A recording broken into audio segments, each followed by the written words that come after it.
First, I'm Jenna Wolf alongside Nick Wright, Kevin Wiles. We got Brian Westbrook with us this morning. It is Monday. We have a fun, jam-packed show, starting with Cam Newton, who refuses to be a backup. We're talking Michael Jordan and what we learned from 2 episodes of the documentary last night. And the Cowboys finally sign a quarterback. Dalton, not Dak. That's where we start this morning today. Dallas making news over the weekend, gentlemen, signing 32-year-old free agent quarterback Andy Dalton. It is a 1-year deal worth up to $7 million, $3 million in that guaranteed. Now, this was reportedly not a leverage move, but instead a way to add depth to the position. What's the word for, oh, okay, sure it is, because I'd use that word. Nick, start with you. What does this signing mean for Dak Prescott? Yeah, I saw the same reports that, the Cowboys want to make this very clear. This has nothing to do with Dak Prescott. It's just adding depth to the position. Nonsense. Dak has never missed a game due to injury in his football life. You don't spend $3 million to get a backup quarterback when you already have a $2 million backup quarterback in Cooper Rush there to add depth to the position, unless it is exactly what a lot of us immediately thought it was, which is a negotiating investment. Think about it like this. Right now, when the Cowboys and Dak come to the table, the card that Dak holds in his pocket that goes unspoken about is this catastrophic injury insurance policy he has taken out on himself. For an investment I believe to be around $1 million, he has a $100 million windfall coming his way if, God forbid, something awful happened to him on the field, which allows him to play a bit of hardball.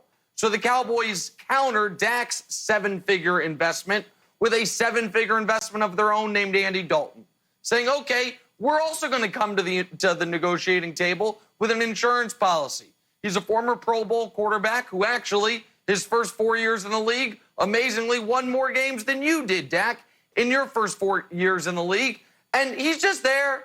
He's just there in the background, and you just know he's there. And if you still want to turn down $110, $112, $114 million guaranteed, then go right ahead. Pay no attention to the former starting quarterback who now all of a sudden is on our roster, by the way, through no minor expense.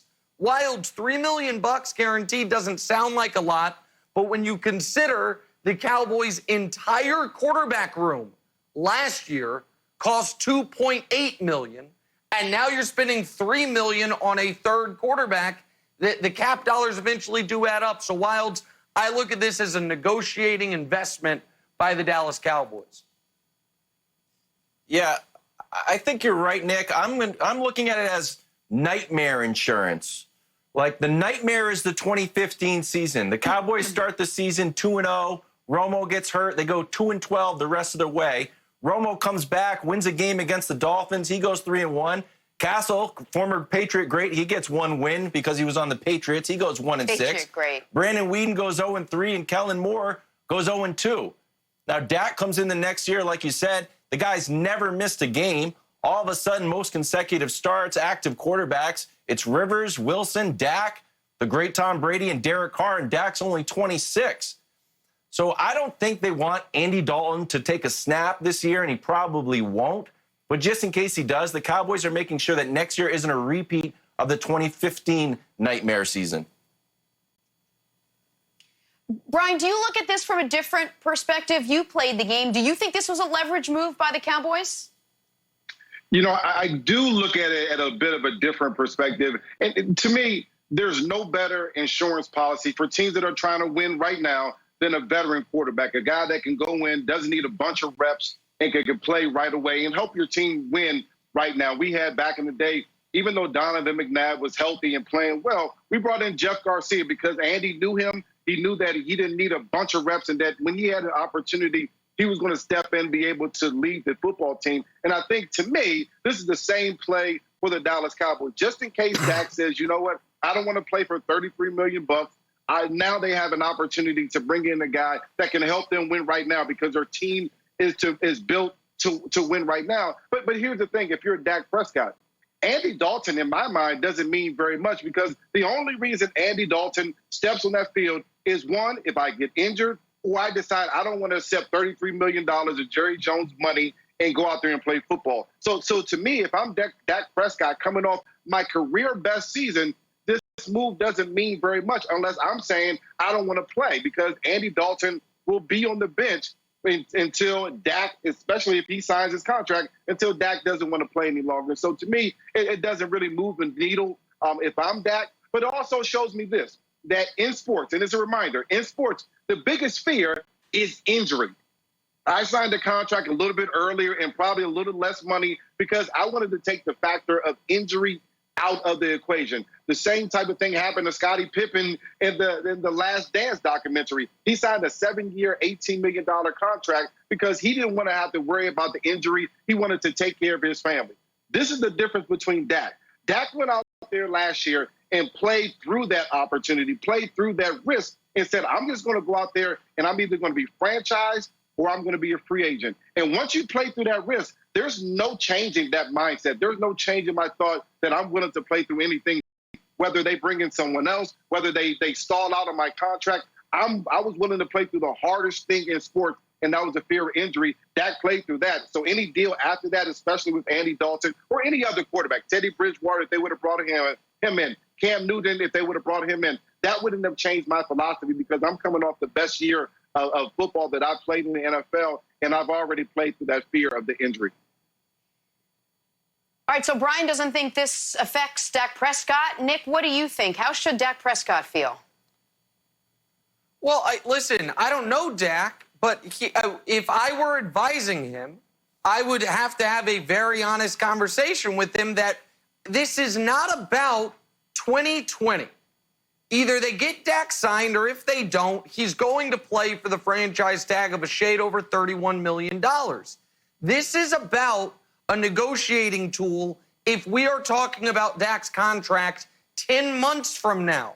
Because what the Cowboys are putting themselves in position to be able to say is, we have a veteran quarterback, Andy Dalton, who's 32 years old, who Mike McCarthy will get a year to see it practice, who will get to learn the system, where the Dak will not be able to hold over their head, well, what are you going to do without me? Their answer could be, well, you know, it's funny you say that. We spent $3 million last year on that exact concern. And so I agree, this year, the only way Dalton plays is if something catastrophic happens to Dak Prescott. And as I mentioned, the guy's never been hurt. But Wilds, you showed that list of quarterbacks with the longest consecutive starts. What's notable is the guys ahead of Dak, nobody knows who the hell their backups are. Phillip Rivers, some dude named Easton Stick. I'm sure if he was the Patriots backup last year, you'd be telling us he's going to be a star. He was actually taken right after Jared Stidham, but he can't play. Russell Wilson's backup, I looked it up this morning. I didn't know who it was. It's an undrafted guy I'd never heard of. Teams that have notoriously healthy quarterbacks don't invest $5 million, which Cooper Rush plus Dalton equals $5 million in the backup quarterback position. It is about a minor shot across the bow, Kevin, to Dak to let him know, okay, but if you play hardball continuously, eventually we do have an alternative. At least, Wilds, that's certainly how I'm reading it. That's interesting, Nick. I actually, well, see if you buy this. Is there a chance that this is actually like really good for Dak? Like, I don't think Dak is learning anything from Cooper Rush. No offense to Cooper Rush, but he's more seasoned and he knows more than Cooper Rush. You bring in Andy Dalton and Dak can actually learn. So this might be a net positive for Dak. Brian, do you buy that? Like, did Jeff Garcia make Donovan better? I think there were some situations that that he had been in because he was in the league a little bit longer than Donovan. He was able to help him out with. And I think when you come to the sideline and you have a guy that has been a starter in the league and sees things different than a backup that really hasn't played very much, it certainly is an asset. But, you know, I still think that whether Cooper Rush or Andy Dalton is going to be the backup or going to be the guy that's going to come in if Dak doesn't play, it wouldn't change very much of how Dak plays. I still think he goes out there and has a really good year coming off his best season in the NFL last season. Jenna, there's a name for people who aren't supposed to play, who are supposed to make your quarterback better.